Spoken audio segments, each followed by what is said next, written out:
Chapter 2. We were brought up together. There was not quite a year difference in our ages. I need not say that we were strangers to any species of disunion or dispute. Harmony was the soul of our companionship, and the diversity and contrast that subsided in our characters drew us nearer together. Elizabeth was of a calmer and more concentrated disposition. But with all my ardor, I was capable of more intense application and was more deeply smitten with a thirst for knowledge. She busied herself with following the aerial creations of the poets, and, in the majestic and wondrous scenes which surrounded our Swiss home, the sublime shapes of the mountains, the changes of the seasons, tempest and calm, the silence of winter, and the life and turbulence of our alpine summers, she found ample scope for admiration and delight. While my companion contemplated with a serious and satisfied spirit the magnificent appearances of things, I delighted in investigating their causes. The world was to me a secret which I desired to divine. Curiosity, earnest research to learn the hidden laws of nature, gladness akin to rapture, as they were unfolded to me, are among the earliest sensations I can remember.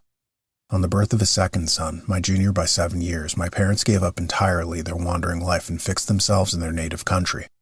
We possessed a house in Geneva and a campagne on Bellerive, the eastern shore of the lake, at the distance of rather more than a league from the city. We resided principally in the latter, and the lives of my parents were passed in considerable seclusion. It was my temper to avoid a crowd and to attach myself fervently to a few. I was indifferent, therefore, to my schoolfellows in general, but I united myself in the bonds of the closest friendship to one among them. Henry Clerval was the son of a merchant of Geneva. He was a boy of singular talent and fancy. He loved enterprise, hardship, and even danger for its own sake. He was deeply read in books of chivalry and romance. He composed heroic songs and began to write many a tale of enchantment and knightly adventure. He tried to make us act plays and to enter into masquerades, in which the characters were drawn from the heroes of Roncesvalles, of the Round Table of King Arthur, and the chivalrous train who shed their blood to redeem the Holy Sepulchre from the hands of the infidels. No human being could have passed a happier childhood than myself. My parents were possessed by the very spirit of kindness and indulgence. We felt that they were not the tyrants to rule our lot according to their caprice, but the agents and creators of all the many delights which we enjoyed. When I mingled with other families, I distinctly discerned how peculiarly fortunate my lot was, and gratitude assisted the development of filial love. My temper was sometimes violent and my passions vehement, but by some law in my temperature they were turned not towards childish pursuits but to an eager desire to learn, and not to learn all things indiscriminately. I confess that neither the structure of languages, nor the code of governments, nor the politics of various states possessed attractions for me. It was the secrets of heaven and earth that I desired to learn. And whether it was the outward substance of things or the inner spirit of nature and the mysterious soul of man that occupied me, still my inquiries were directed to the metaphysical, or in its highest sense, the physical secrets of the world. Meanwhile, Clerval occupied himself, so to speak, with the moral relations of things. The busy stage of life, the virtues of heroes, and the actions of men were his theme, and his hope and his dream was to become one among those whose names are recorded in story as the gallant and adventurous benefactors of our species.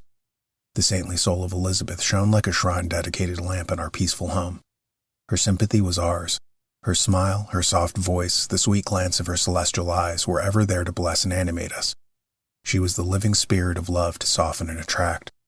I might have become sullen in my study, rough through the ardor of my nature, but that she was there to subdue me to a semblance of her own gentleness. And Clerval, could aught ill entrench on the noble spirit of Clerval?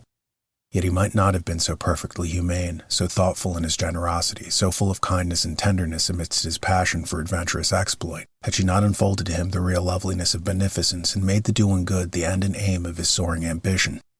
I feel exquisite pleasure in dwelling on the recollections of childhood before misfortune had tainted my mind and changed its bright visions of extensive usefulness into gloomy and narrow reflections upon self. Besides, in drawing the pictures of my early days, I also record those events which led, by insensible steps, to my after-tale of misery. For when I would account to myself for the birth of that passion which afterwards ruled my destiny, I find it arises like a mountain river from ignoble and almost forgotten sources. But swelling as it proceeded, it became the torrent which, in its course, has swept away all my hopes and joys. Natural philosophy is the genius that had regulated my fate. I desire, therefore, in this narration to state those facts which led to my predilection for that science. When I was 13 years of age, we all went to a party of pleasure to the baths near Thonon. The inclemency of the weather obliged us to remain a day confined to the inn. In this house I chanced to find a volume of the works of Cornelius Agrippa. I opened it with apathy. The theory which he attempts to demonstrate and the wonderful facts which he relates soon changed this feeling into enthusiasm. A new light seemed to dawn upon my mind, and bounding with joy I communicated my discovery to my father. My father looked carelessly at the title page of my book and said, "Ah, Cornelius Agrippa. My dear Victor, do not waste your time upon this. It is sad trash." If, instead of this remark, my father had taken pains to explain to me that the principles of Agrippa had been entirely exploded and that a modern system of science had been introduced which possessed much greater powers than the ancient, because the powers of the latter were chimerical, while those of the former were real and practical, under such circumstances I should certainly have thrown Agrippa aside and have contented my imagination, warmed as it was, by returning with greater ardor to my former studies. It is even possible that the train of my ideas would never have received the fatal impulse that led to my ruin. But the cursory glance my father had taken of my volume by no means assured me that he was acquainted with its contents, and I continued to read with the greatest avidity. When I returned home, my first care was to procure the whole works of this author, and afterwards of Paracelsus and Albertus Magnus. I read and studied the wild fancies of these writers with delight. They appeared to me treasures known to few besides myself. I have described myself as always having been imbued with a fervent longing to penetrate the secrets of nature. In spite of the intense labor and wonderful discoveries of modern philosophers, I always came from my studies discontented and unsatisfied. Sir Isaac Newton is said to have avowed that he felt like a child picking up shells beside the great and unexplored ocean of truth. Those of his successors in each branch of natural philosophy with whom I was acquainted appeared even to my boy's apprehensions as tyros engaged in the same pursuit. The untaught peasant beheld the elements around him and was unacquainted with their practical uses. The most learned philosopher knew little more. He had partially unveiled the face of nature, but her immortal lineaments were still a wonder and a mystery. He might dissect, anatomize, and give names, but, not to speak of a final cause, causes in their secondary and tertiary grades were utterly unknown to him. I had gazed upon the fortifications and impediments that seemed to keep human beings from entering the citadel of nature, and rashly and ignorantly I had repined. But here were books, and here were men who had penetrated deeper and knew more. I took their word for all that they averred, and I became their disciple. It may appear strange that such should arise in the 18th century, but while I followed the routine of education in the schools of Geneva, I was to a great degree self-taught with regard to my favorite studies. My father was not scientific, and I was left to struggle with a child's blindness, added to a student's thirst for knowledge.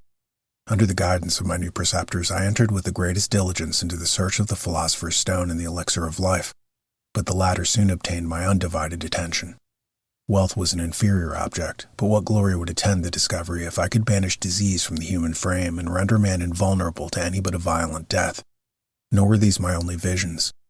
The raising of ghosts or devils was a promise liberally accorded by my favorite authors, and the fulfillment of which I most eagerly sought. And if my incantations were always unsuccessful, I attributed the failure rather to my own inexperience and mistake than to a want of skill or fidelity in my instructors. And thus for a time I was occupied by exploded systems, mingling like an unadept 1,000 contradictory theories and floundering desperately in a very slough of multifarious knowledge, guided by an ardent imagination and childish reasoning, till an accident again changed the current of my ideas. When I was about 15 years old, we retired to our house near Bellerive, when we witnessed a most violent and terrible thunderstorm. It advanced from behind the mountains of Jura, and the thunder burst at once with frightful loudness from various quarters of the heavens. I remained while the storm lasted, watching its progress with curiosity and delight. As I stood at the door, on a sudden I beheld a stream of fire issue from an old and beautiful oak which stood about 20 yards from our house, and so soon as the dazzling light vanished, the oak had disappeared, and nothing remained but a blasted stump. When we visited it the next morning, we found the tree shattered in a singular manner. It was not splintered by the shock, but entirely reduced to thin ribbons of wood. I never beheld anything so utterly destroyed. Before this, I was not unacquainted with the more obvious laws of electricity. On this occasion, a man of great research in natural philosophy was with us, and excited by this catastrophe, he entered on the explanation of a theory which he had formed on the subject of electricity and galvanism, which was at once new and astonishing to me. All that he said threw greatly into shade Cornelius Agrippa, Albertus Magnus, and Paracelsus, the lords of my imagination. But by some fatality, the overthrow of these men disinclined me to pursue my accustomed studies. It seemed to me as if nothing would or could ever be known. All that had so long engaged my attention suddenly grew despicable. By one of those caprices of the mind which we were perhaps most subject to in early youth, I at once gave up my former occupations, set down natural history and all its progeny as a deformed and abortive creation, and entertained the greatest disdain for a would-be science which would never even step within the threshold of real knowledge. In this mood of mind, I betook myself to the mathematics and the branches of study appertaining to that science as being built upon secure foundations, and so worthy of my consideration. Thus strangely are our souls constructed, and by such slight lineaments are we bound to prosperity or ruin. When I look back, it seems to me as if this almost miraculous change of inclination and will was the immediate suggestion of the guardian angel of my life, the last effort made by the spirit of preservation to avert the storm that was even then hanging in the stars and ready to envelop me. Her victory was announced by an unusual tranquility and gladness of soul which followed the relinquishing of my ancient and latterly tormenting studies. It was thus that I was to be taught to associate evil with their prosecution, happiness with their disregard. It was a strong effort of the spirit of good, but it was ineffectual. Destiny was too potent, and her immutable laws had decreed my utter and terrible destruction.